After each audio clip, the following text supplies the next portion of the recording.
عظیم پاکستانیوں کی خدمت میں عوامی عدالت سے ڈاکٹر حفیظ کیسر کا سلام۔ پاکستانیوں، عالمی سیاست میں انتہائی خوفناک تبدیلیاں رونما ہو رہی ہیں۔ آپ روزانہ دیکھ رہے ہیں کہ فلسطینیوں کی شہادتیں مسلسل بڑھ رہی ہیں۔ اسرائیل کا ہاتھ کوئی روکنے والا نہیں، اور امریکہ مسلسل اسرائیل کو تھپکی دے رہا ہے۔ صہیونی ریاست تمام تر ظلم برپا کیے ہوئے۔ دوسری طرف سعودی عرب، امارات، مصر، ایسے کچھ ممالک انڈائریکٹ فلسطینیوں کے خلاف اسرائیل کی حمایت کر رہے ہیں۔ انہوں نے تجارتی پابندیاں بھی اسرائیل پر نہیں لگنے دی۔ ایسے ماحول میں بھارت میں بابری مسجد کی جگہ رام مندر کی تعمیر کا آغاز کر دیا گیا ہے۔ ہر طرف مسلمانوں کے خلاف اقدامات ہو رہے ہیں، اور کوئی ان کا ہاتھ روکنے والا نہیں۔ پاکستان کے عوام کا یہ گمان تھا، یہ خیال تھا کہ سعودی حکومت اسلام کی سربلندی کے لیے اپنا کردار ادا کرے گی، لیکن امریکہ نے تو رام مندر کی تعمیر پر سوال اٹھایا، مگر سعودی حکومت نے کچھ نہیں کہا، کیونکہ سعودی حکومت اب یہ کہہ رہی ہے کہ وہ اسلام کا مقدمہ نہیں لڑے گی، اسے اپنے ریاستی معاملات سے نمٹنا ہے۔ تو پھر اسلام کا مقدمہ کس نے لڑنا ہے؟ عجم نے؟ تو پھر اللہ کے حبیب صلی اللہ علیہ وسلم کی یہ حدیث واضح طور پہ پوری ہو رہی ہے کہ سعودی عرب یا عرب دوسرے معنوں میں اسلام کا گہوارہ نہیں رہے گا، اور بدترین دور سے گزرے گا۔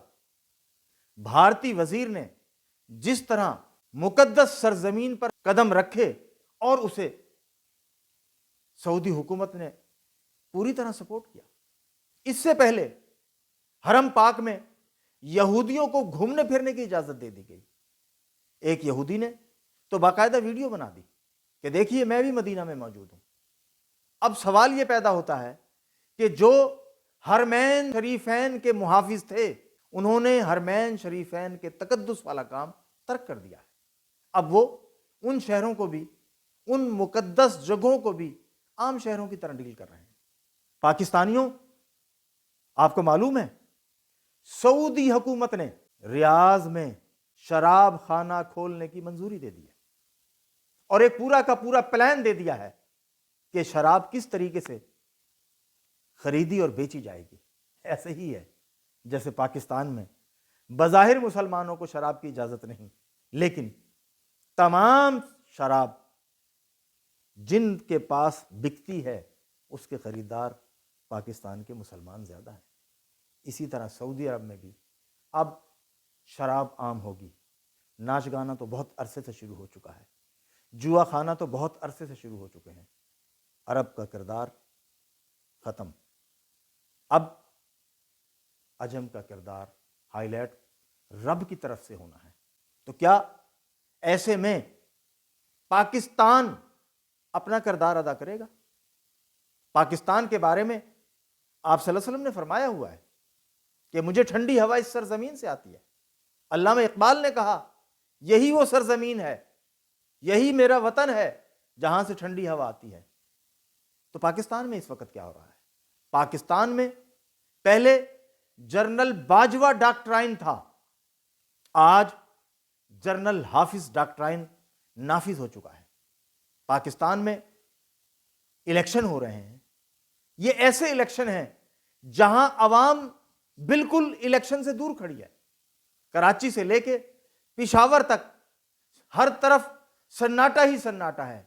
سیاستدان باہر نکلتے ہوئے ڈرتے ہیں، جلسہ کرتے ہوئے گھبراتے ہیں۔ جس نے بھی کوشش کی ناکامی کا منہ دیکھنا پڑا۔ اس کی بنیادی وجہ کیا ہے؟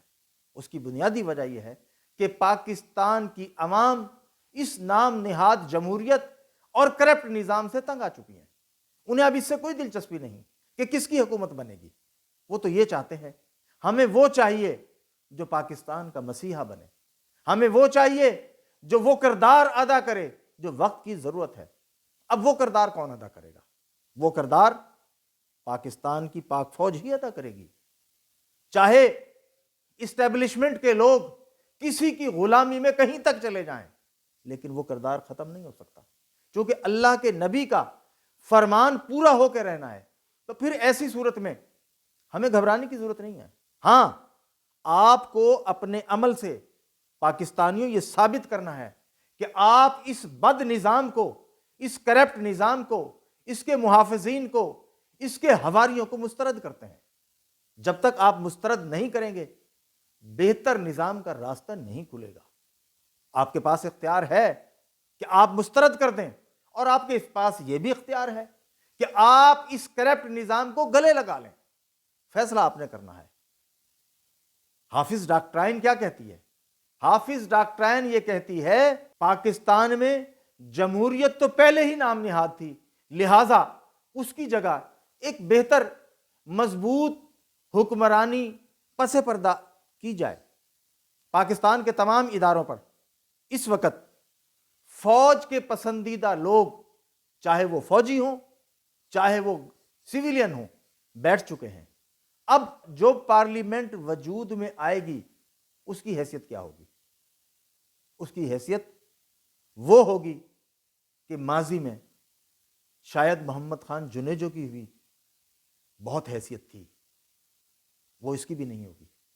آپ کے سامنے ہے کہ وہ نواز شریف جو مال روڈ پر نکلا کرتے تھے, تل دھرنے کو جگہ نہیں ہوتی تھی, آج ان کی بے بسی, بزدلی اور ناکامی کا عالم یہ ہے کہ وہ اندرون لاہور ٹیکسالی سے گزر رہے ہیں, جو ایک تنگ بازار ہے, جو پرانا شہر ہے.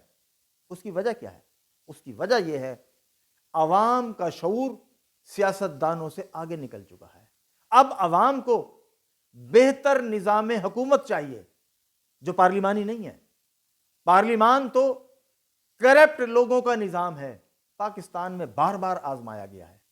اب ہمارے ڈاکٹرائن کے مطابق, جنرل حافظ ڈاکٹرائن کے مطابق, ایک حکومت ایک پارلیمنٹ تشکیل دی جا رہی ہے. کیا یہ پاکستان کی قوم کا مداوع کر سکے گی؟ تو آج اجتماعی طور پر بے چینی اور لاتعلقی یہ بتا رہی ہے کہ آنے والی پارلیمنٹ, آنے والی حکومت عوام کی پسندیدہ حکومت نہیں ہوگی, عوام کی ناپسندیدہ حکومت ہوگی. اور پھر ایک اور نئے نظام کا الیکشن کرنا پڑے گا, ایک مضبوط حکومت بنانی پڑے گی.